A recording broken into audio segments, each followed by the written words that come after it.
Vamos a leer la palabra del Señor en la primera carta del apóstol Juan, capítulo 5. Primera de Juan, capítulo 5.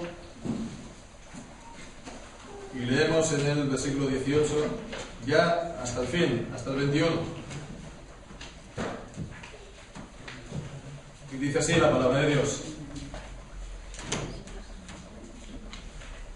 Sabemos que todo aquel que ha nacido de Dios no practica el pecado, pues aquel que fue engendrado por Dios lo guarda y el maligno no le toca. Sabemos que somos de Dios y el mundo entero está bajo el maligno.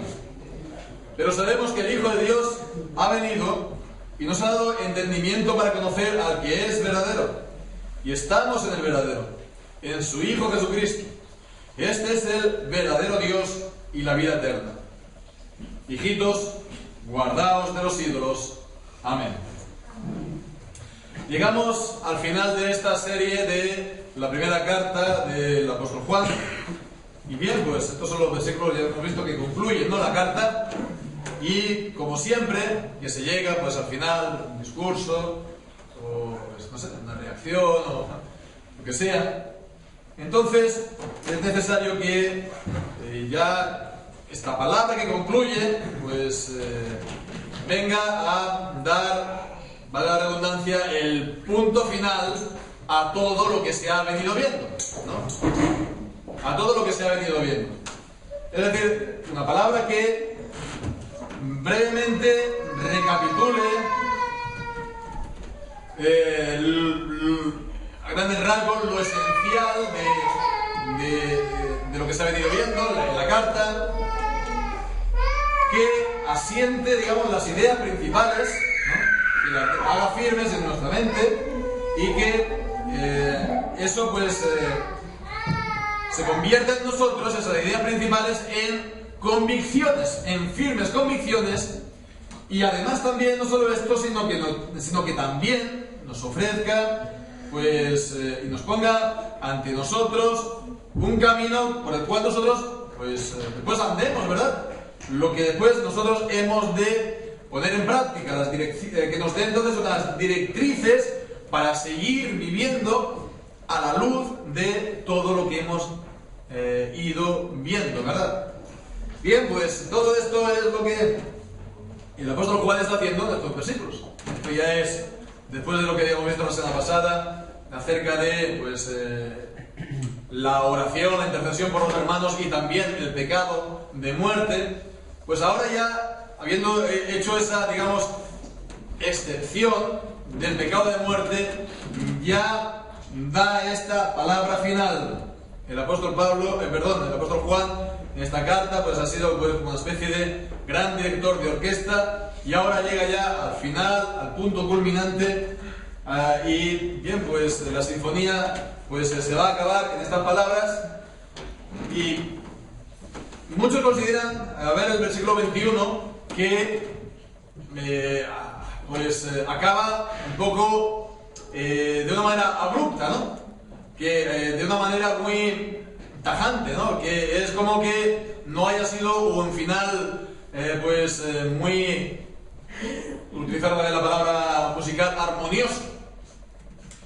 Pero vamos a ver que no es así, ¿no? Vamos a ver que también tiene una gran relación, ¿no?, con todo lo que se dice. Entonces, pues, en estos versículos que hemos visto, en esta palabra final del apóstol Juan, nos encontramos aquí con lo que decíamos, tres convicciones, ¿no?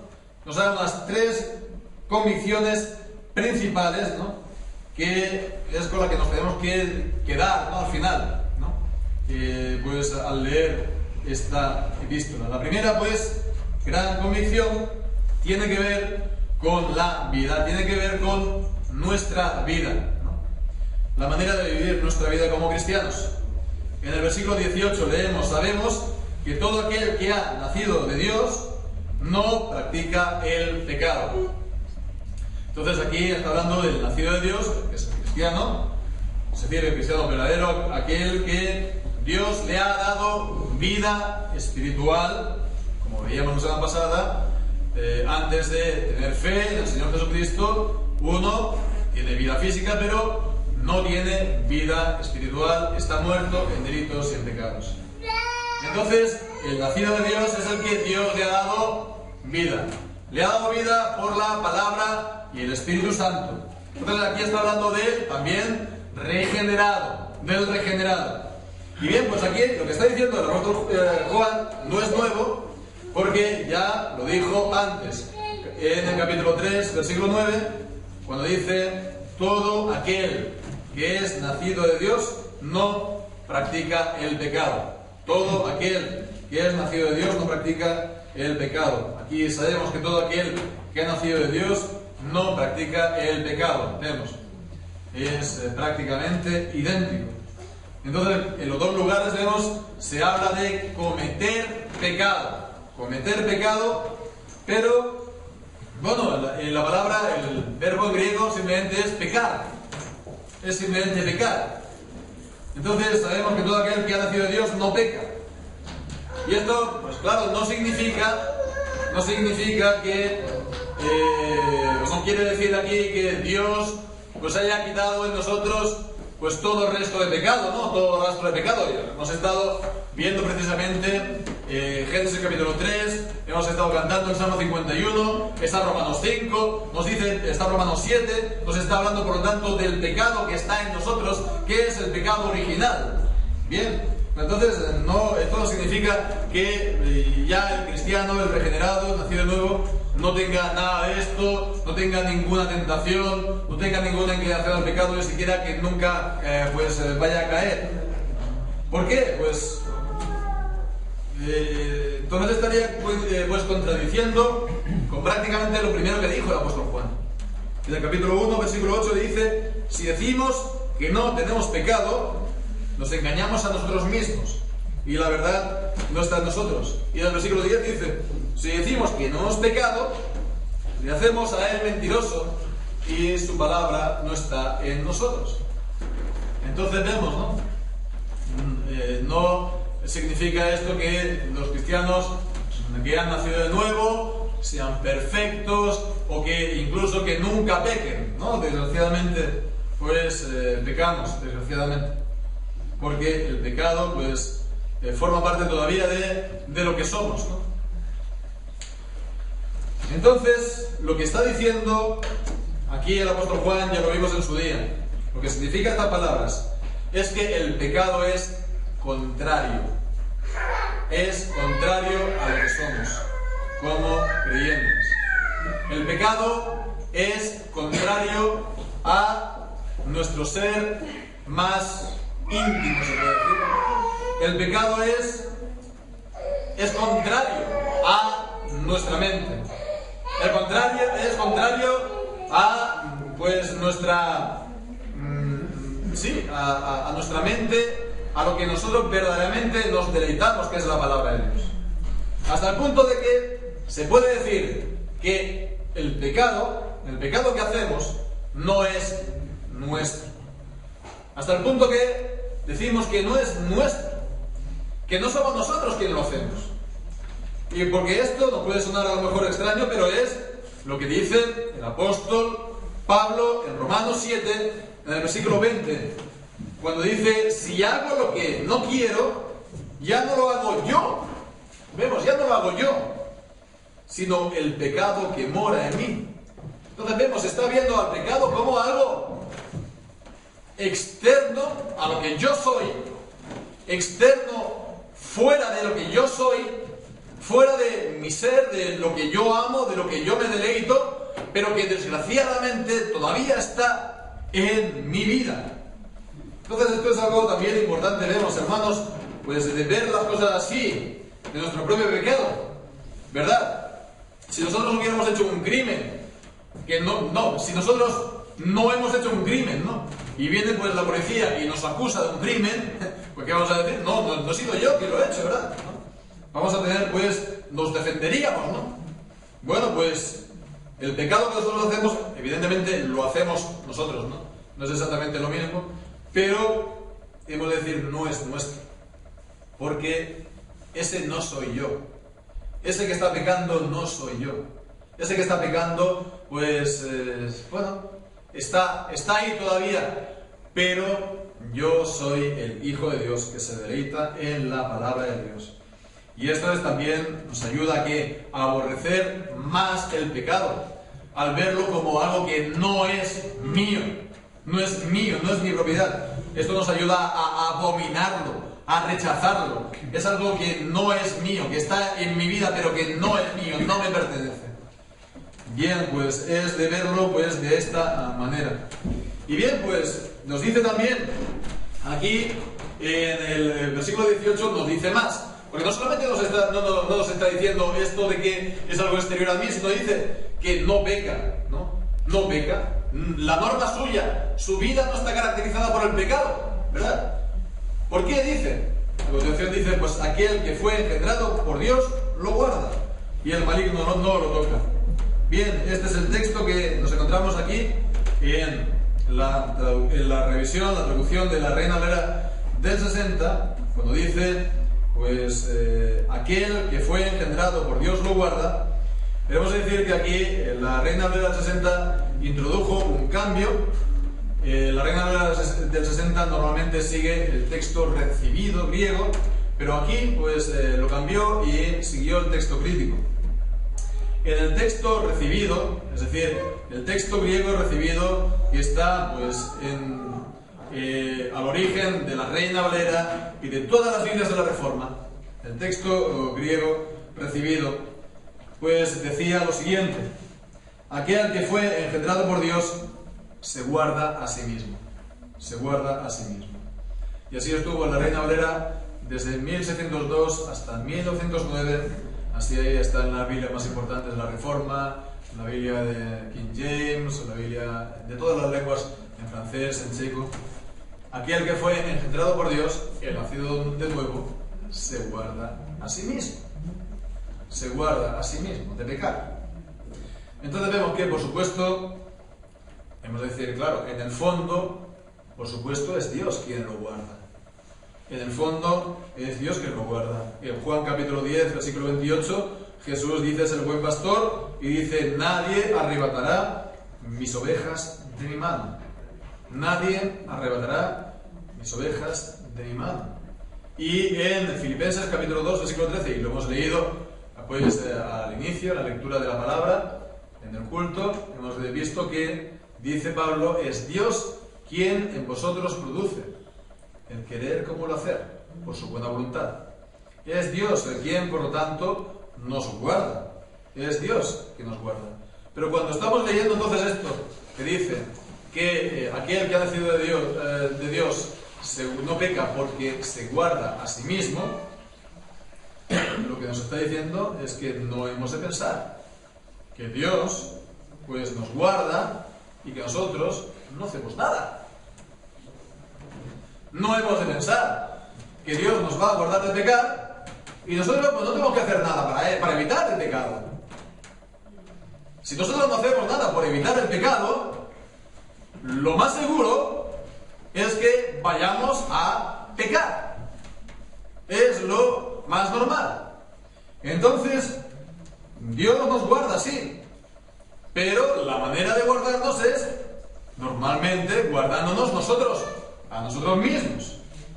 De esa manera su gracia está activa en nosotros, llevándonos a que nosotros también nos guardemos a nosotros mismos. Entonces vemos de esta manera. Nosotros hemos de guardarnos a nosotros mismos. De esta manera, como continúa diciendo el apóstol Juan, pues se guarda a sí mismo y el maligno no lo toca. El diablo no tiene poder sobre nuestra vida. El diablo no tiene poder sobre nuestra vida más allá de lo que... Bueno, vemos que no tiene poder sobre la vida de las personas. El diablo no puede hacer más que lo que Dios le permite, como nos enseña el libro de Job. Pero además de esto, para los cristianos, el diablo no tiene poder sobre nosotros. Porque los cristianos ya hemos vencido al diablo. Y es lo que nos dice la palabra de Dios aquí en el capítulo 2, versículo 13. Hemos vencido al diablo. Porque Cristo lo venció. Porque Cristo derrotó al diablo al morir en la cruz. Entonces en el versículo 13 dice, hermanos míos, perdón, en el capítulo 2, versículo 13, Dice, os escribo a vosotros padres porque conocéis al que es desde el principio, os escribo a vosotros jóvenes porque habéis vencido al maligno, lo habéis vencido. Como también en el versículo 14 dice, la palabra de Dios permanece en vosotros y habéis vencido al maligno. Entonces somos vencedores, hemos vencido al maligno porque estamos en Cristo y en Cristo ha vencido al maligno, al diablo. Por lo tanto, sí, el diablo, nos dice la palabra de Dios, está andando como un león rugiente alrededor de los cristianos, alrededor del pueblo de Dios, de la iglesia. Está como un león rugiente alrededor, ¿no? Pero no en medio. Dios no suelta al diablo pues en medio de los cristianos, a no ser que ya, por ejemplo, una congregación se vuelva hasta el punto de convertirse en sinagoga de Satanás. Pero si seguimos en la palabra de Dios, seguimos en la comunión con el Señor, en Cristo, el diablo está a distancia. Está como león rugiente, sí, busca a quien devorar, sí, pero anda alrededor. Entonces esto significa que el diablo no nos muerde, ¿no? Ese león no nos muerde. A no ser que nosotros vayamos a meter la cabeza en su boca, ¿no? Como los domadores, él no nos muerde. Entonces, bueno, pues lo que nos dice la palabra en todo caso está bien claro. Hermano, nos tenemos que guardar. Nos tenemos que guardar. Y también lo que nos dice la palabra de Santiago, ¿no? Resistid al diablo y él huirá de vosotros. Es de esta manera, nos tenemos que guardar a nosotros mismos, sobre todo aquí en este texto, lo que nos dice es que nos guardemos. Y bueno, pues ahí está, ¿no? La prudencia. Ahí está la prudencia. Alguien que ve el peligro y lo evita, pues es el prudente, ¿verdad? Si está el río, pues a punto de desbordar, ¿no? Ahora que ha habido pues desbordamientos en Miranda y dicen que a lo mejor hoy también habrá otro, el tercero en un mes. Si uno ve el río que está a punto de desbordar, no se va a poner a chapotear en medio del río, y mucho menos se va a poner ahí a cruzarlo pues a nado, o a ponerse a sacar ahí a piragua, ¿no? No, pues lo mismo nosotros.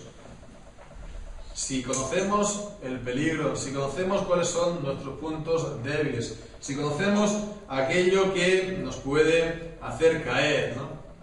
Aquello que dice la palabra de Dios que nos es ocasión de caer, bueno, pues lo evitemos, lo guardemos, ¿no? Y es de esta manera como no pecamos, no vivimos caracterizados como antes por el pecado.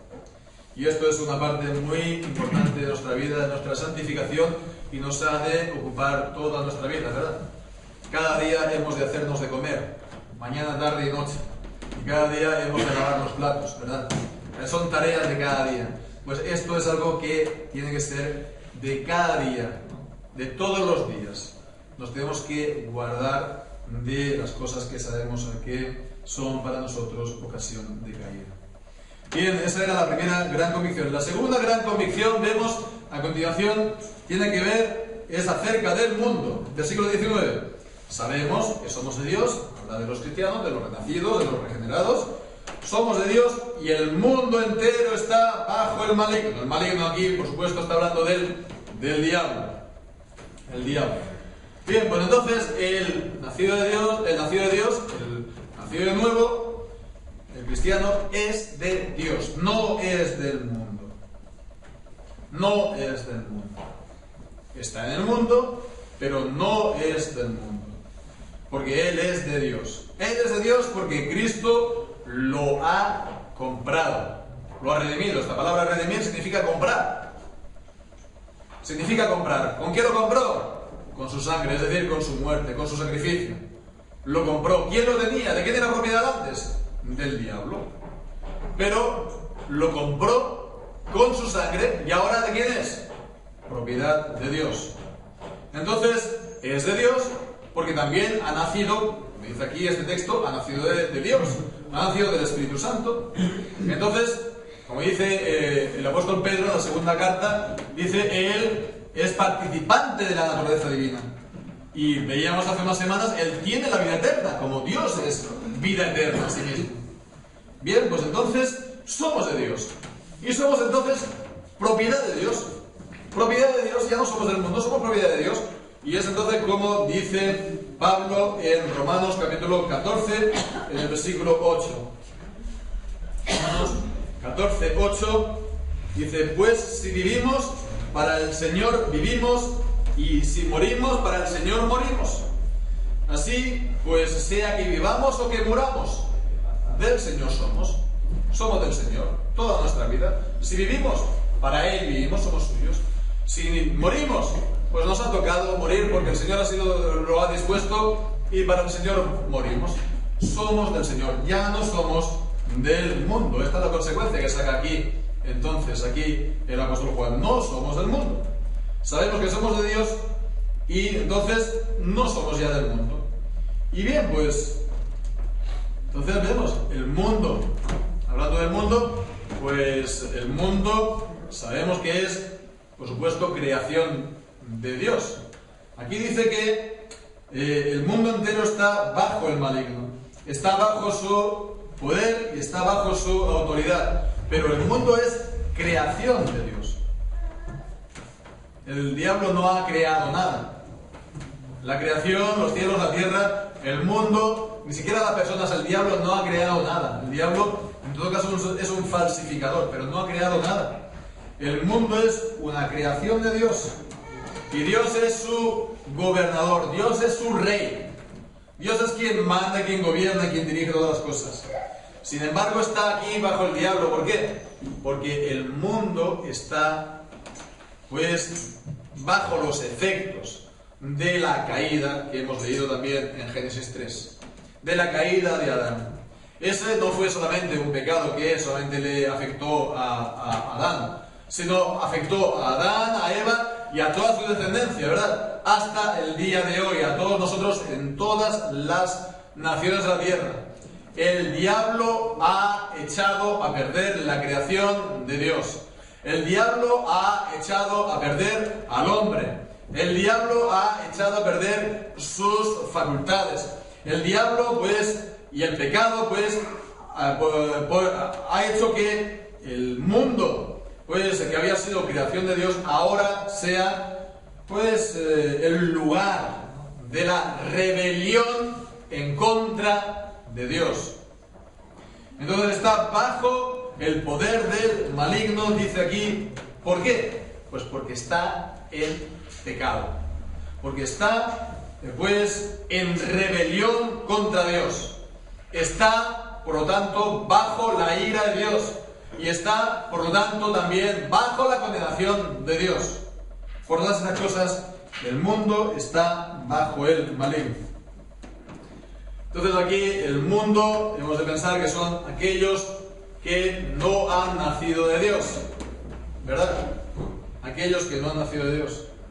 Pero bueno, vamos a pensar en el mundo así un poco, de una manera un poco, por así decirlo, abstracta, ¿no? Muchas veces lo entendemos como si fuera a espiritualizar un poco las cosas y pensamos las cosas como si fueran objetos o cosas que están ahí flotando en el aire, ¿no? No, hemos de pensar en el mundo también en términos de la tierra en el que la gente pisa, o también el aire que esta gente respira, es decir, el territorio donde esta gente se mueve. Hemos de pensar las acciones que esta gente hace, en las palabras que esta gente dicen, entonces, y sobre todo en las producciones que ellos hacen, ¿no? Que ellos producen. Es decir, hemos de pensar el mundo en términos de cultura, la cultura del hombre que no reconoce a Dios. Y eso es importante tener esta visión correcta del mundo. Es el mundo en que vivimos, el mundo de nuestro tiempo, que no reconoce a Dios, que no reconoce su palabra, que no reconoce a Cristo. Entonces, pues, se ve la naturaleza, digamos, del mundo por sus obras, ¿no? De la misma manera que se ve, pues, la raíz del árbol por si es buena o mala por sus frutos, pues se ve por sus obras. Entonces este mundo que nosotros vivimos hoy en día, pues sí, se vanagloria de no tener ninguna religión, de no creer en Dios, de no tener a Dios ni religión. Sin embargo, vemos, tienen su religión, ¿no? ¿Cuál es su religión? El hombre. Y en el fondo, su Dios, ¿quién es? El diablo. Porque el hombre está en pecado y está bajo el poder del diablo. La cultura de nuestro tiempo se vanagloria de ser libres, de tener aquí pues como valor supremo la libertad por encima de todo. Y por encima de todo, pues decir libertad también con respecto a los mandamientos de Dios. Bueno, pues vemos, sí, muy libres, pero son esclavos. Son esclavos de sus propios deseos. Son esclavos de sus propios vicios. Son esclavos de sí mismos. Y también se hacen esclavos de los demás. Son esclavos de impureza. Son esclavos de su propia vida. Y nadie pues lo puede librar. Y en el fondo son esclavos y siervos del diablo. La cultura de hoy en día se vanagloria pues de leyes que los hombres aprueban sin contar para nada en los mandamientos de Dios, sin contar para nada en los mandamientos de la Biblia. Pues es solamente por su razón, la luz de su razón, y porque lo ha decidido la mayoría, ¿no?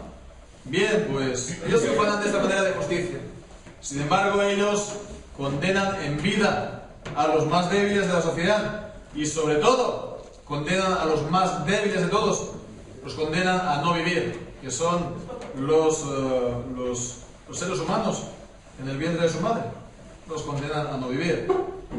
Así pues, ellos se creen pues muy ilustres y que tienen conocimiento, la ciencia, todo lo demás, pero son ciegos y son guías de ciegos. Y el fin de todo esto pues no es otro que el de llevar pues a toda la gente, a todo el mundo pues al abismo. Entonces vemos, hermanos, no somos nosotros del mundo, nos dice la palabra de Dios. Por lo tanto, no hemos de andar como ellos. No hemos de andar tampoco con ellos, en su manera, en su cultura. No hemos de seguir las modas de este siglo, de este mundo sin Dios, que es la manera de pensar de nuestros países de Occidente, la manera de pensar, digamos, la normativa, ¿verdad? La que rige en nuestros países. No hemos de seguir sus eslóganes, no hemos de seguir sus máximas, ¿no? Que ellos van cambiando cada 2 por 3, ¿no? Fijémonos, ¿no? La característica de los líquidos es que los líquidos no tienen una forma que les sea propia, ¿no? Entonces, pues, ellos siempre cogen la forma del recipiente que tienen, ¿no? No tiene una forma que sea propia. Lo dejas ahí en el suelo y está, pues, ahí tirado o recogido en un vaso o en un plato, ¿verdad? Siempre coge la forma del recipiente. Bien, pues nosotros los creyentes que creemos en Cristo estamos en el mundo, ¿verdad? Porque vivimos en el mundo, pero el mundo no es nuestro recipiente. Y nosotros no somos líquidos. Nosotros no somos líquidos. Nosotros, pues, por largo tiempo se ha pensado un poco así. Por largo tiempo se ha pensado un poco así, que los cristianos hemos de tomar la forma del mundo, ¿verdad? Sobre todo en los cultos, en la adoración, ¿verdad? En teoría para evangelizar a la gente, para que la gente nos escuche. Entonces tomar la forma de ellos, su manera de hablar, su manera de vestir, su manera de cantar, etcétera, etcétera, etcétera, ¿no? Hemos de seguir al mundo. Pues no, lo sentimos. Ya es hora de decir que no. El mundo no es nuestro recipiente y nosotros no hemos de tener la forma del mundo. Los cristianos tienen, y la Iglesia tiene, una forma que le es propia. Y esa forma es la forma de la palabra de Dios, ¿verdad? Tiene una forma, tiene un relieve. Y bueno, pues simplemente no cabemos en cualquier lugar, en cualquier sitio, de cualquier manera, no. Los cristianos tenemos nuestra propia forma y no hemos de seguir las formas ni la cultura del mundo. Bien, la tercera y última gran convicción de la palabra de Dios aquí en este texto del apóstol Juan, pues tiene que ver ahora aquí acerca de Dios. En el versículo 20 dice: pero sabemos que el Hijo de Dios ha venido El Hijo de Dios ha venido, pues está hablando aquí de la encarnación del Hijo, como leemos en el capítulo 4, versículo 2. En esto, conoced que el Espíritu de Dios, todo espíritu que confiesa que Jesucristo ha venido en carne, es de Dios. Vemos, ha venido en carne. Entonces, sabemos en 5:20 que el Hijo de Dios ha venido. Está hablando, por lo tanto, de su venida en carne, es decir, de su encarnación. Pero vemos que aquí en este versículo 20 no solamente está hablando de esta encarnación, también está hablando de la Trinidad, ¿no? De la Trinidad. Por lo menos en este texto está hablando de la divinidad del Padre y del Hijo. Es decir, que el Padre es Dios y que el Hijo también es Dios. Leemos aquí en el versículo 20. Seguimos. Y nos ha dado entendimiento para conocer al que es verdadero. Entonces, al verdadero, aquí se está refiriendo sobre todo a Dios el Padre. A Dios el Padre, porque lo vemos esto también en Juan capítulo 17, Evangelio de Juan capítulo 17, versículo 3, cuando Jesús está orando al Padre.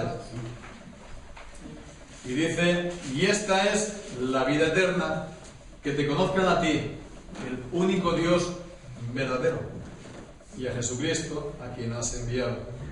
Entonces vemos aquí, está hablando pues del único Dios verdadero, el Padre, ¿no? Así, por lo tanto, nos ha dado entendimiento para conocer al que es verdadero, al único Dios verdadero, al Padre. Y esto que decía en Juan 17:3, dice, esto es la vida eterna, que te conozcan a ti, ¿verdad? Eso es la vida eterna. Pero sigue diciendo y dice, y estamos en el verdadero. ¿Quién es este verdadero? Seguimos leyendo, en su Hijo Jesucristo, en el Hijo de Dios. Este es también el verdadero. Entonces vemos, Dios Padre es el verdadero y estamos también en el verdadero, en su Hijo Jesucristo. Está hablando aquí de la comunión con Dios, que es también de lo que siempre está hablando el apóstol Juan en esta primera carta. En el capítulo, pues por ejemplo, capítulo 1, versículo 6, dice, si decimos que tenemos comunión con Él y andamos en tinieblas, mentimos y no practicamos la verdad. Vemos la comunión con Él, permanecer con Él. Tantos y tantos versículos que aparece esta palabra, esta idea aquí en esta primera carta. Bien, pues vemos entonces, está hablando del verdadero Dios Padre, del verdadero Hijo, y dice a continuación, este es el verdadero Dios y la vida eterna. Entonces, bueno, pues este es el verdadero Dios, la vida eterna. Aquí pues está refiriéndose sobre todo al Hijo, al cual pues lo acaba de citar, en su Hijo Jesucristo. Este es el verdadero Dios y la vida eterna. Entonces aquí está hablando, vemos, de la divinidad del Hijo. De la divinidad del Hijo. Él es verdadero Dios y la vida eterna. Porque en Él también vemos está la vida eterna. En Jesucristo está la vida eterna. En el capítulo 5, versículo 11, este es el testimonio que Dios nos ha dado vida eterna y esta vida está en su Hijo. La vida eterna está en su Hijo. Entonces Él es el verdadero Dios, Jesucristo, y la vida eterna. Entonces vemos, el Padre es el verdadero Dios. Conocerlo es la vida eterna. Juan 17:3. El Hijo es verdadero Dios y Él es la vida eterna. Con lo cual vemos al mismo tiempo, Dios es pues uno, es un Dios verdadero, pero al mismo tiempo es el Padre y es el Hijo. Hay una identidad, ¿verdad? Un solo Dios, pero también hay una distinción de personas, y esto es la Trinidad, juntamente con lo que enseña la palabra de Dios acerca de la divinidad también del Espíritu Santo. Con lo cual vemos, hermanos, el mantenimiento de la divinidad de Jesucristo, del Hijo, también es algo fundamental para nuestra fe. Quien niega la encarnación del Hijo, pues quien niega que Jesucristo ha venido en carne, dice, este es del anticristo. Capítulo 4, versículo 3. Todo espíritu que no confiesa que Jesucristo ha venido en carne no es de Dios. Él es del anticristo. Bien, pues entonces vemos, igual, quien no confiesa la Trinidad, porque aquel que no confiesa la Trinidad no puede confesar también que Jesucristo ha venido en carne, que Dios se ha encarnado. Si no hay Padre, Hijo y Espíritu Santo, ¿cómo se va a encarnar? ¿Va a dejar entonces Dios de estar en el cielo para hacerse hombre? No tiene sentido. Por eso la gente que no cree en la Trinidad no cree tampoco en la encarnación. Entonces vemos el mantenimiento de la doctrina de la Trinidad también es algo fundamental. Es fundamental. Y el Padre y el Hijo no son solamente dos nombres distintos. Algunos piensan así, de esta manera.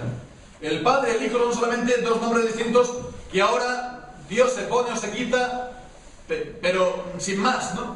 Como si fueran unas caretas, ¿no? Ahora me pongo esta careta, la quito, me pongo la otra. Estos son, pues, los llamados unitarios, ¿no? Ellos le gustan llamarse a sí mismos unicitarios, ¿no? Es decir, lo conocen más normalmente como los solo Jesús, ¿no? Los solo Jesús, que hay muchos en los países de Sudamérica, pero también los hay bastantes aquí en España. Entonces, estos también muchas veces les gusta citar mucho este versículo cuando dice: este Jesús es el verdadero Dios y la vida eterna, ¿no? Bueno, pues vemos que en realidad este texto, lo que está aquí diciendo este versículo, es en contra de ellos, porque este versículo, 1 de Juan 5:20, está enseñando precisamente la Trinidad. La Trinidad que se encuentra aquí en la Escritura, lo sabemos, ¿no? Lo sabemos cuando Cristo fue bautizado, pues descendió el Espíritu Santo en forma de corporal como paloma, se oyó la voz del Padre y dijo: este es mi Hijo amado, en quien tengo complacencia. Entonces el Padre, el Hijo y el Espíritu Santo. La fórmula bendición, ¿no? De la bendición del Nuevo Testamento, que dice de la bendición apostólica, ¿no? La gracia del Señor Jesucristo, el amor de Dios Padre, la comunión del Espíritu Santo sea con todos vosotros. O también la fórmula del bautismo, de bautizarlos en el nombre del Padre, del Hijo y del Espíritu Santo. Entonces vemos en el nombre de, no está diciendo de los nombres de él, sino del nombre, es el nombre del único Dios, Padre, Hijo y Espíritu Santo. Y también vemos en el capítulo 17, Jesucristo es el verdadero Dios, pero está orando al Padre. Juan capítulo 17, está orando al Padre, ¿verdad? Eso no es un monólogo, ¿verdad? Cristo está orando al Padre. Entonces el Padre es el mismo Dios, pero no es el Hijo, y el Hijo es el Padre. Entonces hay esta distinción. Entonces vemos, en el fondo, estos solo Jesús, a pesar de las apariencias, tampoco creen en la encarnación del Hijo. Tampoco creen en la encarnación del Hijo. Tampoco creen que es el Hijo encarnado. Así pues, vemos, hemos de rechazar todo esto juntamente con todos aquellos que rechazan la Trinidad o aquellos que rechazan que Jesucristo ha venido en carne, en su encarnación.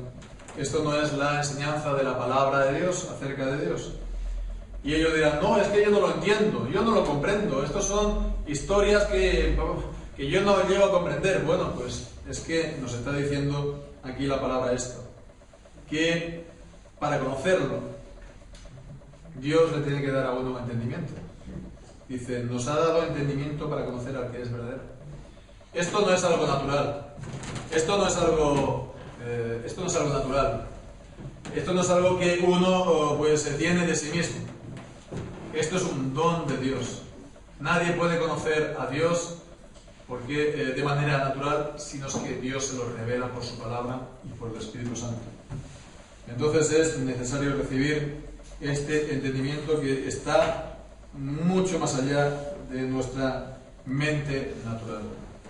Bien, pues a todo esto nos lleva el apóstol Juan aquí ya a la conclusión que decíamos. Algunos piensan que es muy tajante, ¿no? Dice: hijitos, guardados de los ídolos, amén. Y se acabó la carta, ¿no? Y dice: bueno, ¿qué tiene que ver esto también con todo lo que veíamos antes? Pues tiene si lo pensamos, una gran relación, ¿verdad? Es la consecuencia lógica. Está hablando del Dios verdadero, del único Dios verdadero. El conocerlo es la vida eterna. Pues dice al final: guardaos de los ídolos. Guardaos entonces de los ídolos. Él es el verdadero Dios Dios Padre, Dios Hijo también, juntamente con el Espíritu Santo. Él es el verdadero Dios. Pues guardaos también, entonces, de los ídolos. Huid también de todo lo que no sea este único Dios. Guardaos, pues, de todas aquellas doctrinas que deforman el rostro de Dios. Huid de todos esos maestros que están aquí, pues, dando estos errores de herejías acerca de Dios. Guardaos también de todas otras religiones que no confiesen a Jesucristo, que no confiesen que Jesucristo es venido en carne, que no tienen a Jesucristo, porque a pesar de las apariencias, vemos, ellos no dan la salvación, no hay posibilidad de salvación entre ellos. Guardaos también de todo lo que Dios no ha ordenado en su santa palabra y que a nosotros se nos puede parecer, es que es bonito e interesante para adorar a Dios. No, Dios no lo ha ordenado. Y si introducimos una cosa que Dios no ha ordenado, o una doctrina que Dios no ha ordenado, o que no ha revelado, pues entonces estamos aquí introduciendo mandamientos de hombres y lo hacemos pasar como si fuera palabra de Dios. Y entonces se convierte en algo al final con el tiempo inamovible y que nadie lo puede quitar de ahí, con lo cual vemos que se convierte también en un ídolo.